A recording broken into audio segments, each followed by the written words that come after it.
नमस्कार दोस्तों, स्वागत है आपका इस सीरीज़ में जिसको हम कहते हैं हिडन टैलेंट।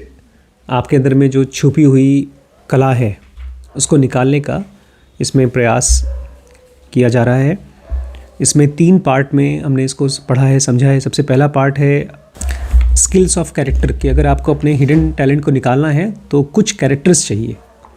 तो उसमें सबसे पहला है कि जब कोई काम दिया जाए, कोई ऐसा काम जो आपको लगता है कि आपका टैलेंट हो सकता है लेकिन अभी आपको आता नहीं है, तो वो करना शुरू कर दीजिए। अपने आप को मुश्किलों में डालिए और करना शुरू कर दीजिए। उसके बाद हमने पढ़ा था कि ह्यूमन स्पॉन्ज बनिए। अगर कोई आपकी कोई गलती बताता है तो उसको बहुत ध्यान से, प्यार से सुनिए, तभी आपको वो गलतियाँ बता के सुधारेगा। अगर आप नखरा दिखाएंगे तो फिर वो कोई भी इंसान आपको गलतियाँ बताएगा नहीं, तो आप सुधर नहीं पाएंगे। खाली यही तरीका है इम्प्रूव करने के लिए। तीसरा, आप जब अपने काम को समझना शुरू करते हैं तो धीरे धीरे ये जानते रहिए कि जो प्रोडक्ट या जो काम मैं प्रोड्यूस कर रहा हूँ वो बहुत परफेक्ट नहीं है, लेकिन फिर भी मुझे करना है। तो इस टॉपिक का नाम था द इम्परफेक्शनिस्ट। जो दुनिया में सारे महान लोगों ने जो भी बड़ा काम किया है वो सब कहते हैं कि हम परफेक्ट प्रोडक्ट नहीं बना रहे हैं, इम्परफेक्ट है, बट फिर भी चलो कम से कम बना के तो रख रहे हैं। तो ये तो था कैरेक्टर का स्किल चाहिए आपको 3। उसके बाद अगर आप चाहते हैं कि आप मोटिवेटेड रहें अपने स्किल को डेवलप करने के लिए, करते रहने के लिए, तो फिर आपको 3 चीज़ें करनी होंगी, जिसमें से अपने डेली ग्राइंड को, जो डेली प्रैक्टिस है, उसको इंटरेस्टिंग बनाना पड़ेगा। आपको अपने आप को जब बोर हो जाते हैं तो उसमें से अनस्टक करना होगा, तो ब्रेक लीजिए और फिर वापस आइए। और छठा, आपको जब चीज़ें नीचे की तरफ खींचती हैं तो उसमें से अलग होकर के ऊपर उठना होगा। तो शीर्ष ने जैसे किया वैसे आप भी करिए। एक टीम बनाइए और टीम के साथ काम करने की कोशिश करिए। उस टीम का मोटिवेशन आपको हेल्प करेगा अपने ही अंदर से टैलेंट को निकालने के लिए। और उसमें मुझे याद आ रहा है कि ट्यूटर इफ़ेक्ट को और कोचिंग इफ़ेक्ट को यूज़ करिए। जब भी आप जो चीज़ सीखना चाहते हैं, किसी को सिखाते हैं, तो आपको अच्छे से सीख पाएंगे। वही मैंने ज़ेनोगा के साथ किया है पिछले 20 साल से। लोगों को सिखा रहा हूँ तो मैं सीख गया। और कोचिंग इफ़ेक्ट भी मैं कर रहा हूँ। दूसरे को मोटिवेट करेंगे, दूसरे को हिम्मत देंगे तो आपको हिम्मत आएगा। तो इस तरह से आप ग्रेविटी को डिफाई कर पाएंगे। नीचे जो चीज़ें आपको खींच रही हैं, हरवा रही हैं, उसको आप तोड़ करके आगे बढ़ पाएंगे। अब आपको समझ में आ गया कि टैलेंट है और निकाला जा सकता है, तो कैसे आप एक सिस्टम बनाएं ताकि ढेर सारे लोगों का टैलेंट निकल सके, आ सके। तो उसमें हम पढ़ रहे थे एवरी चाइल्ड गेट्स अहेड। हर बच्चे को आगे बढ़ने का मौका मिलेगा। और उसमें हम अभी पढ़ रहे हैं फिनलैंड नाम का एक छोटा सा देश है जिसमें बच्चों के अलग टाइप की एजुकेशन होती है ताकि उनका टैलेंट बाहर निकल सके। तो आज की वीडियो का नाम है चाइल्ड्स प्ले, बच्चों का खेल। देखिए किसको कहते हैं। I originally became curious about Finland was differently in education when clever headline grabbed my attention. Author कहते हैं मैं फिनलैंड का नहीं हूँ, मैं तो अमेरिका का हूँ। एक बार मुझे कहीं अखबार में या कहीं मोबाइल में एक चीज़ पढ़ी मैंने फिनलैंड के बारे में, the joyful illiterate kindergarten of Finland. बड़ी अजीब टाइप की पैराडॉक्सिकल चीज़ थी। जॉयफुल मतलब खुशी वाले, इलिटरेट अनपढ़, किंडरगार्टन ऑफ फिनलैंड, फिनलैंड के छोटे छोटे बच्चे जो किंडरगार्टन में पढ़ते हैं, मतलब LKG केजी बोलते हैं, केजी बोलते थे ना, KG1 KG2, पता है केजी क्लास बोलते थे, UKG। यू मतलब अंडर, छोटे, और केजी का मतलब है किंडरगार्टन। तो छोटे छोटे बच्चे वहाँ पर खुश रहते हैं और उनको कुछ आता नहीं। तो इसको जब ऑथर ने पढ़ा तो उनके मन में बड़ी क्यूरियोसिटी आई। ये अमेरिकन एलिमेंट्री स्कूल टीचर ने उनको पढ़वाया था, Tim Walker, who had burned. Author कहते हैं कि टिम वॉकर नाम के एक टीचर थे जो अमेरिका में पढ़ाते थे और पढ़ा के थक गए थे। लकीली उनकी वाइफ फिनलैंड की थी, तो उन्होंने कहा यहाँ पर मज़ा नहीं आ रहा है पढ़ाने में, तो चलो वहाँ चलते हैं, फिनलैंड चलते हैं। तो उनका पूरा परिवार वापस फिनलैंड चला गया, अपना देश छोड़ करके दूसरे देश चला गया। After arriving in Helsinki and landing in a teaching job, Tim started popping into different classrooms to get a sense of how things worked. तो ये फिनलैंड चले आए और वहाँ पर एक शहर है हेलसिंकी, और वहाँ पर उनको टीचिंग की जॉब मिल गई, टीचर की जॉब मिल गई। और टिम अलग अलग क्लासरूम्स में जाते थे और देखते थे कि चल क्या रहा है यहाँ पे। When he visited a public kindergarten he could hardly believe his eyes. और फिर वो एक पब्लिक स्कूल में पहुँचे तो जो वो देख रहे थे उनको भरोसा नहीं हो रहा था।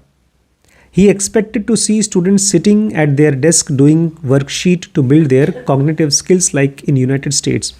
वो तो उम्मीद कर रहे थे कि बच्चे वहाँ बैठे होंगे छोटी छोटी टेबल कुर्सी पे और अपनी कॉग्निटिव स्किल को इम्प्रूव कर रहे होंगे और इंस्टाग्राम चला रहे होंगे ना, हेल्सिंकी। तो उनको लगा अरे ये तो हो ही नहीं रहा है सब चीज़, बच्चे पढ़ नहीं रहे। Over time American kindergarten has become more like first grade. जो किंडरगार्टन होता है LKG UKG वो फर्स्ट स्टैंडर्ड नहीं होता, उसके नीचे का होता है। ऑथर कह रहे हैं धीरे धीरे जो अमेरिका का किंडरगार्टन है, जो सबसे छोटे बच्चों का क्लास है, वो फर्स्ट की तरह हो गया है। Students spend more time spelling, writing and math. बच्चे ज़्यादा समय बिताते हैं स्पेलिंग सीखने में, लिखने में और मैथ सीखने में। And less time on dinosaurs and space, art and music and free play. और बच्चों को खेलने का, म्यूज़िक के साथ एंजॉय करने का, आर्ट करने का, इन सब चीज़ों के बारे में उसको बच्चों को टाइम नहीं मिलता, छोटे बच्चों को। How else could they get ahead in core competencies and be ready to ace standardize tests in 7 years? क्योंकि बच्चों को तो भाई 7 साल के लिए वो मुश्किल इम्तिहान के लिए तैयार करना है। इसलिए अमेरिका के स्कूल्स और ज़्यादातर स्कूल्स यहाँ इंडिया के भी ऐसे हो गए, छोटे बच्चों को ज़बरदस्ती ABCD सिखाओ, गणित सिखाओ, 1 2 3 4 सिखाओ, वो हो गया है। बच्चों को खेल कूद का टाइम नहीं मिलता। But Tim saw something completely different in Finland. Tim ने कुछ और देखा, कुछ बहुत अलग देखा फिनलैंड में।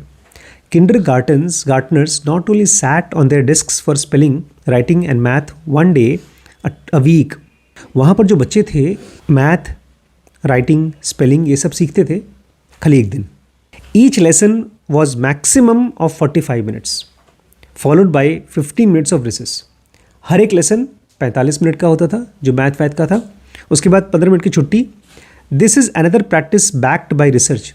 बोलते हैं ये भी एक रिसर्च की वजह से है। Much like they do for adults, short activity breaks are known to improve children attention and some aspect of their learning. आप लोग भी अगर कोई चीज़ दिमागी वाला काम कर रहे हो, पढ़ने का काम कर रहे हो, तो जितना हो सके अपने मोबाइल से अपने आप को दूर कर दो। एक किताब पढ़ रहे हो, पढ़ो पढ़ो पढ़ो पढ़ो, उसके बाद ब्रेक ले लो, 15 मिनट का ब्रेक ले लो। उस ब्रेक के दौरान आपने जो पढ़ा है वो ब्रेन में जाके स्टोर हो पाएगा। ये रिसर्च के द्वारा प्रूवन है। इन finish early education students spend most of their time in play. Finland में जो शुरुआत के बच्चों की पढ़ाई होती है, ज़्यादा टाइम जाता है खेलने कूदने में। Monday might be dedicated to games and field trips. उनके यहाँ मंडे को बच्चों को फील्ड ट्रिप पे ले जाते हैं, कहीं घुमाने फिराने ले जाते हैं, गेम्स कराते हैं। फ्राइडे को उनको गाना गाया जाता है, कुछ एक्टिविटी कराई जाती है। Tim watched kindergartners go from playing board games in the morning to building dam in the afternoon. Tim ने देखा कि बच्चे सुबह तो बोर्ड गेम खेलते हैं, जो लूडो टाइप के जो गेम्स होते हैं वो खेलते हैं, और फिर दोपहर को लोग डैम बनाते हैं, बड़े बड़े ब्रिज बनाते हैं। And from singing in circle to doing the activity of their choice. और कुछ टाइम के लिए वो सर्कल बना करके गाना गाते हैं और फिर उनकी मर्जी का कोई एक्टिविटी है तो वो करते हैं।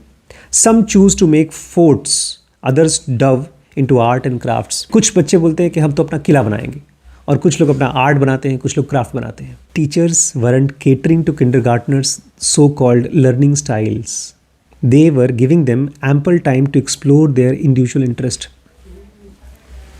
टीचर्स बच्चों को ज़बरदस्ती अपना स्टाइल नहीं सिखा रहे थे, वो उनको टाइम दे रहे थे ताकि उनका अपना इंटरेस्ट डेवलप हो सके, उनको पता चल सके कि उन बच्चों को क्या पसंद है। Why some American might ask, कुछ अमेरिकन बोलेंगे ये क्या है, ये क्यों कर रहे हैं? Because Finnish educators assume that most important lesson to teach children is the learning is fun. कहते हैं इसलिए क्योंकि बच्चों को ये पता चलना चाहिए, सबसे इंपॉर्टेंट लेसन ये है कि सीखना एक मज़ेदार चीज़ है। हमारा स्कूल्स बच्चों को यही उल्टा कर रहा है, बच्चों को लगता है पढ़ाई बहुत बेकार चीज़ है। इसलिए मैं कहता हूँ मेरी पढ़ाई कब चालू हुई? जब मैंने MBBS कर लिया, MD कर लिया, जब मैंने अपनी किताबें खरीदना शुरू किया, तब मेरी पढ़ाई शुरू हुई। क्योंकि मेरे लिए पढ़ाई अब क्या है? फन है। मज़ेदार चीज़ है। ये बच्चों को बचपन से पता होना चाहिए। It's an assumption supported by evidence. ये एक एजम्पशन है जिसको कि एविडेंस द्वारा सपोर्ट किया गया है। Research in UK reveals that students who enjoy school at the age of 6 go to earn higher standardized test scores at 16। Research हुआ है बहुत बड़ा लेवल पे, देखा गया है जिस बच्चे को 6 साल की उम्र में पढ़ाई लिखाई करना मज़ा आता है उनकी सैलरी ज़्यादा बढ़ जाती है। सैलरी देखी गई है। बचपन में देखा गया उनके कैमरास को कि कैसे पढ़ रहे हैं, मज़ा कर रहे हैं कि नहीं कर रहे पढ़ते समय, और जब बड़े हो गए तो उनको 16 साल की उम्र में उनका स्कोर अच्छा है और प्लस उनका सैलरी भी बढ़ जाता है। Even after controlling for their intelligence and socio economic status, हालांकि उनका अगर गरीब भी हैं और उनका IQ भी बहुत कम है फिर भी वो ज़्यादा कमाते हैं। A refrain among Finnish teachers capture it nicely, the work of a child is to play. एक बहुत अच्छा तरीके से एक टीचर बोलता है फिनलैंड में कि एक बच्चे का काम है खेलना, पढ़ना उसका काम नहीं है। वो खेल खेल के अपना खोज रहा है कि मैं कैसे क्या चीज़ करूं दुनिया में, काम करने के लिए, नौकरी करने के लिए क्या करूं, वो खेल खेल के खोज रहा है। एक बच्चे का काम, छोटे बच्चे का काम है कि वो खेले। इन US play is practised in Monte school. America में खेलकूद बचपन में मॉन्टे स्कूल में कराया जाता है। Finland it is mandated in the common core for all primary schools. लेकिन फिनलैंड में ये चीज़ कंपलसरी कर रखा है कि सारे स्कूल में, प्राइमरी स्कूल में सिखाया जाएगा, कराया जाएगा।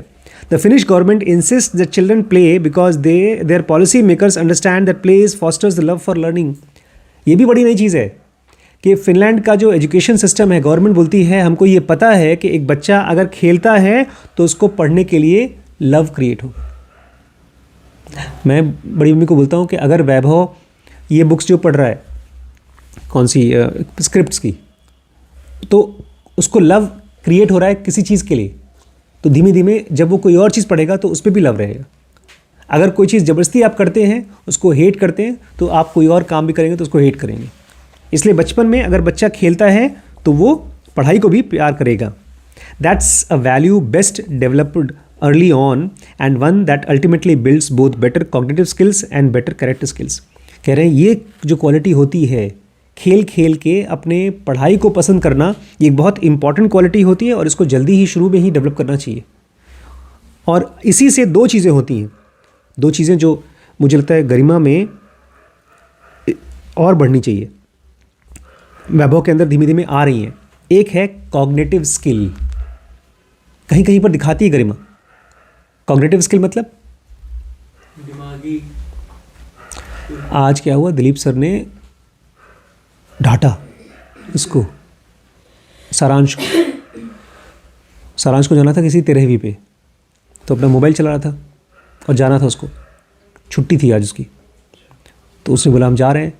तो दिलीप जी ने उसको बोला कि पेशेंट पहले कलेक्शन करके आओ फिर चले जाना। सारांश भाई मुझे फ़ोन किए कि सर हम नौकरी छोड़ना चाहते हैं, आपसे मिलना चाहते हैं। मैं कहा क्या हुआ? बोलते हैं सर हमको डांट रहे थे। कहते कोई बात नहीं, डांट दिया कोई बात नहीं सर, लेकिन एक मेन प्रॉब्लम ये है कि मेरे दोस्त के सामने डांट रहे थे। ये दिलीप सर की लैक ऑफ कॉग्निटिव स्किल है। कॉग्निटिव स्किल मतलब आप आसपास में देखो तो सही क्या हो रहा है। अगर मैं आपको डांट रहा हूँ पब्लिक के सामने, आपको ख़राब लग रहा है, ये बड़ी मम्मी ने भी किया परसों नरसों। इनको ये मोटरसाइकिल चलाकर पहुँची पार्क में और पार्क में उनको गुस्सा आया, पब्लिक में डांटना शुरू कर दिया। मेरी मम्मी ने भी किया एक बार, और उसी चीज़ से मैं घर छोड़ के भाग गया। मैं बस अड्डे पर खड़ा था अपनी गर्लफ्रेंड के साथ में, मम्मी ने खूब डांटा, मुझे ऐसा लगा था मैं नंगा हो गया हूँ, पब्लिक के सामने डांट रही है। मैंने कहा इसीलिए मैं नहीं घर पे आऊँगा। उनकी लैक ऑफ कॉग्निटिव स्किल है। कम से कम देखो तो सही क्या चल रहा है। कॉग्निशन मतलब आँख कान चीज़ें खुली हों, दिखे आपको। तो एक बच्चे को अगर आप ज़बरदस्ती पढ़ा रहे हैं तो उसका आँख नाक कान सब बंद हो जाता है, वो देखता ही नहीं है। और दूसरा कैरेक्टर स्किल। कैरेक्टर मतलब जो आदमी बोले वो करे, झूठ से, कामचोरी से, हिम्मत से बचे। हिम्मत से नहीं, कामचोरी से, झूठ से बचे। कैरेक्टर मतलब कोई बहुत सॉलिड चीज़। ये सारे बच्चों में डेवलप नहीं होती क्योंकि बच्चे बचपन में पूरी तरह से खेल करके अपने इंटरेस्ट को डेवलप नहीं कर पाते। हम वहीं पर ईमानदार होते हैं जिस चीज़ में हमको पसंद होता है, जो चीज़ पसंद नहीं होती वहाँ कामचोरी करते हैं। तो कह रहे हैं अगर बचपन से ही आपने बच्चों को खेलने कूदने दिया तो उनके अंदर में क्या डेवलप होगा? कॉग्निटिव स्किल बोलेंगे एक बार, और कैरेक्टर स्किल।